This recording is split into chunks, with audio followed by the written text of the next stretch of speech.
Meaning of downpour. Downpour. Downpour. Downpour.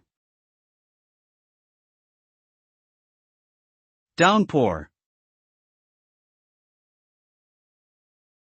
Downpour is a heavy rainstorm that occurs over a short period of time. The term describes a significant amount of rainfall that falls at a rapid pace, often leading to flooding and other forms of water damage. During a downpour, the rain typically falls quickly and heavily, resulting in a sudden accumulation of water on streets, sidewalks, and other surfaces.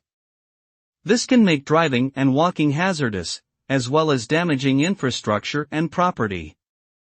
In summary, a downpour is a violent and intense rainstorm that can cause significant damage to the environment and society.